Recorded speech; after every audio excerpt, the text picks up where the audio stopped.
Hello दोस्तों, आप सभी को मेरा नमस्कार। Vinod Gupta motivation YouTube channel पर आप सभी का स्वागत है। दोस्तों, ईश्वर को दर बदर खोजने की जरूरत नहीं है। वह इस जगत के कण कण में विद्यमान है। परमात्मा को अपने अंदर देखो, अपने आप को जानो। जो दौड़ दौड़ कर भी नहीं मिलता वही संसार है, और जो बिना दौड़े मिल जाता है वही परमात्मा है। तो दोस्तों, आज मैं फिर एक नई कहानी लेकर आया हूं। बुद्धिमान साधु। किसी राजमहल के द्वार पर एक साधु आया और द्वारपाल से बोला कि भीतर जाकर राजा से कहे कि उनका भाई आया है।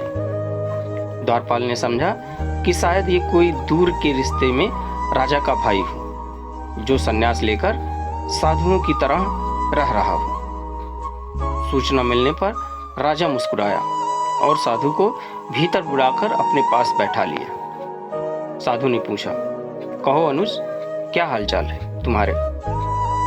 मैं ठीक हूं, आप कैसे हैं भैया? राजा बोला। साधु ने कहा, जिस महल में मैं रहता था वह पुराना जर्जर हो गया है, कभी भी टूटकर गिर सकता है। मेरे 32 नौकर थे, वे भी एक एक करके चले गए।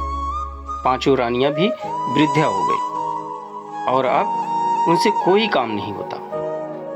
यह सुनकर राजा ने साधु को 10 सोने के सिक्के देने का आदेश दिया।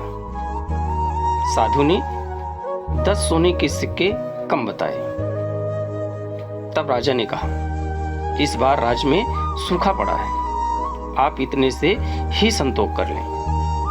साधु बोला, मेरे साथ 7 समंदर पार चलो, वहां सोने की खजाने हैं। मेरे पैर पड़ते ही समुद्र सूख जाएगा।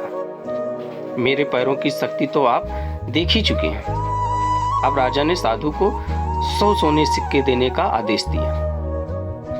साधु के जाने के बाद मंत्रियों ने आश्चर्य से पूछा, क्षमा करिएगा राजन, लेकिन जहां तक हम जानते हैं आपका कोई बड़ा भाई नहीं है, फिर आपने इस ठग को इतना इनाम क्यों दिया? राजन ने समझाया, देखो, भाग्य के 2 पहलू होते हैं, राजा और रंग। इस नाते उसने मुझे भाई कहा। जर्जर महल से उसका असहाय उसके बूढ़े शरीर था। 32 नौकर उसके दांत थे और 5 वृद्ध रानियां उसकी 5 इंद्रियां हैं। समुद्र के बहाने उसने मुझे उलाहना दिया कि राजमहल में उसके पैर रखते ही मेरा राजकोष सूख गया, क्योंकि मैं उसे मात्र 10 सिक्के दे रहा था, जबकि मेरी हैसियत उसे सोने से तौल देने की है। इसीलिए उसकी बुद्धिमानी से प्रसन्न होकर मैंने उसे 100 सिक्के दिए और कल मैं उसे अपना सलाहकार नियुक्त करूंगा।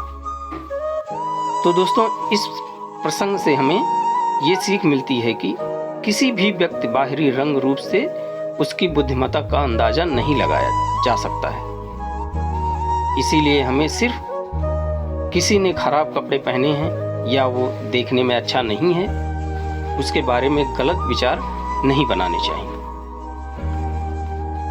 तो दोस्तों, आज के लिए बस इतना ही। फिर मिलेंगे नेक्स्ट वीडियो के साथ। तब तक के लिए जय हिंद।